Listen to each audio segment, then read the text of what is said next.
જય શ્રી કૃષ્ણ મિત્રો, મારું ગુજરાતી કિચનમાં આપનું સ્વાગત છે. ફ્રેન્ડ્સ, આપણી ચેનલ ઉપર આપણે આ મગવડીનો વિડીયો મૂકેલો છે, તો આજે આમાંથી સબ્જી કેવી રીતે બને એ શીખીશું. ફ્રેન્ડ્સ, તમે બટેટા વડીનું શાક પણ બનાવી શકો, રીંગણ વડીનું બનાવી શકો, પાપડી વડી, ગવાળ વડી, બધા જ શાક આની સાથે સરસ રીતે જાય છે. દૂધી વડી પણ ખૂબ સરસ રીતે તૈયાર થાય છે. તો આજે આપણે ખાલી પ્લેન વડીનું શાક બનાવીશું, જેથી કરીને બધાને આઈડિયા આવે. તો અહીંયા ગેસ ઉપર મેં કુકર લીધેલું છે.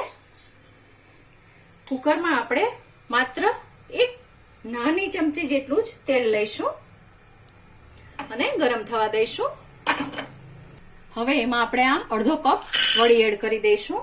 ફ્રેન્ડ્સ, તમે ડાયરેક્ટ પણ કરી શકો છો, પરંતુ હું જે રીતે બનાવું છું એ રીતે શાક ખૂબ જ ટેસ્ટી થાય છે અને ઘરના દરેક સભ્યો નહીં પરંતુ મહેમાન પણ માંગીને ખાશે એટલું સરસ સબ્જી તૈયાર થાય છે. બસ આને આપણે 1 થી 2 મિનિટ આમ જ રોસ્ટ કરવાની છે. ફ્રેન્ડ્સ, ચોમાસામાં ઉનાળામાં શાક જ્યારે સાંજે કોઈને ભાવતા નથી ત્યારે આ શાક છે એ બેસ્ટ છે. તો તમે તમારી ઘરે સરસ રીતે બનાવી શકો છો અને ખરેખર બાળકોથી માંડી અને વડીલો સુધી બધાને ખૂબ જ પસંદ પડશે. અને ફ્રેન્ડ્સ, ખાસ જણાવી દઉં કે વડીનું શાક અનેક રીતે બને છે, પરંતુ હું જે રીતે બનાવું છું એ જ તમને બતાવું છું. એટલે આપણે આ પ્રોસેસ કરીએ છીએ જેથી કરીને રિઝલ્ટ બેસ્ટ આવે અને ખાવામાં પણ ખૂબ સરસ રીતે તૈયાર થશે. જુઓ, વડીનો કલર પણ થોડો એવો ચેન્જ થવા માંડ્યો છે. હજુ થોડો ચેન્જ થાય ત્યાં સુધી આપણે સાતળી લઈશું 30 સેકન્ડ. જુઓ, વડીનો કલર ચેન્જ થઈ ગયો છે અને સુગંધ એટલી સરસ આવે છે કે ના પૂછો વાત. તો હવે આમાં આપણે 1 થી 1.25 કપ જેટલું પાણી એડ કરી દઈશું. હવે ઢાંકણ ઢાંકી અને આને 4 વિસલ આવવા દઈશું. 4 વિસલ થઈ ગઈ છે અને કુકર પણ ઠંડુ થઈ ગયું છે. આપ જોઈ શકો છો વડી ખૂબ સરસ રીતે તૈયાર થઈ ગઈ છે અને આપણે ચેક પણ કરી લઈશું. જુઓ, એકદમ સરસ એવી બફાઈ ગઈ છે.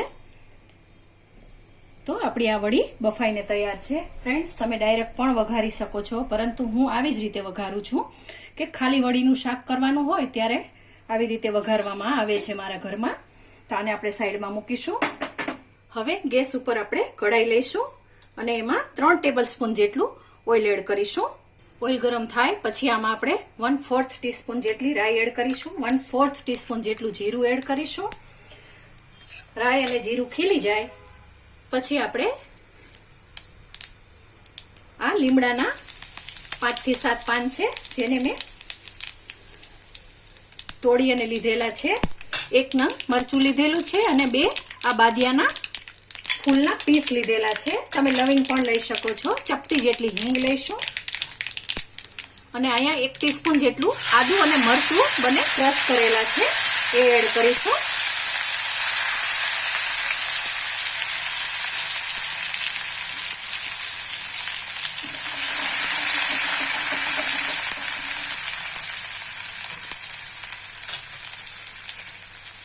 ⅓ ટીસ્પૂન જેટલી હળદર એડ કરીશું અને અહીંયા મેં 1 નંગ મોટું ટમેટું છે એને ક્રશ કરી લીધેલું છે.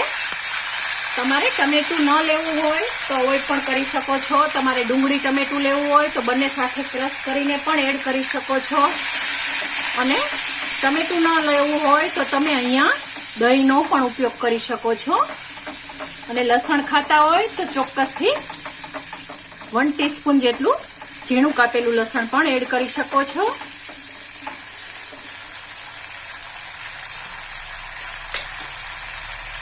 વડીમાં આપણે નિમક નાખેલું છે એટલે નિમક ખાલી ગ્રેવી પૂરતું જ આપણે એડ કરીશું, એ વાતનું ખાસ ધ્યાન રાખીશું. અને આને એક વખત આપણે બસ આમ જ ચડવા દઈશું.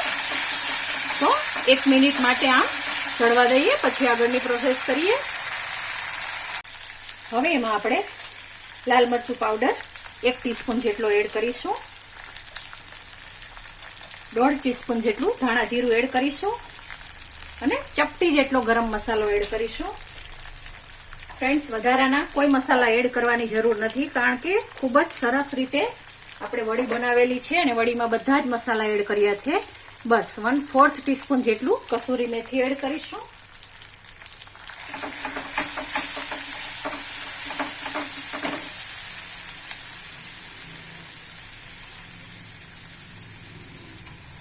થોડું પાણી એડ કરી અને આ મસાલાને આપણે પકવી લઈશું. હવે આને ઢાંકી દઈશું.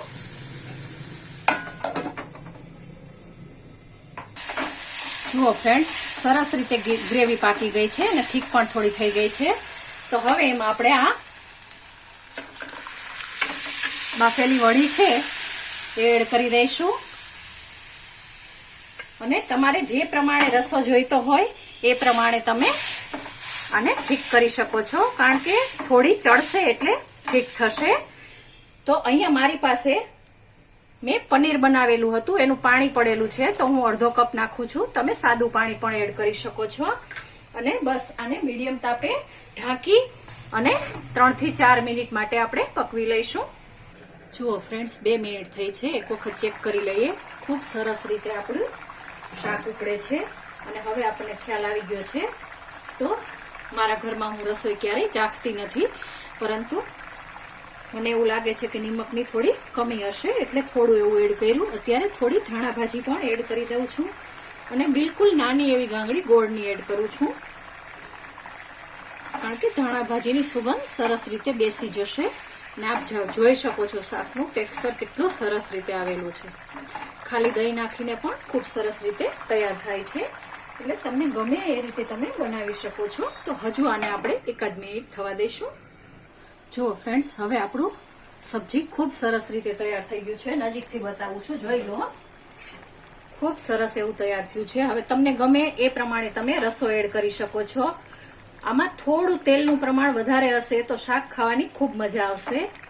તો આપ જોઈ શકો છો કેટલું સરસ રીતે આપણું શાક તૈયાર થયું છે. તો હજુ આપણે થોડી એવી ધાણા ભાજી એડ કરી દઈશું અને સબ્જીને સર્વ કરીશું. તો ફ્રેન્ડ્સ, તૈયાર છે રોટલી, રોટલા, ભાખરી બધાની સાથે મસ્ત મજા પડી જાય એવું મગવડીનું શાક. ફ્રેન્ડ્સ, તમને મારી આ રેસીપી પસંદ પડી હોય તો મારી ચેનલને લાઇક, શેર અને સબસ્ક્રાઇબ ચોક્કસથી કરજો. આભાર મિત્રો. જય શ્રી કૃષ્ણ.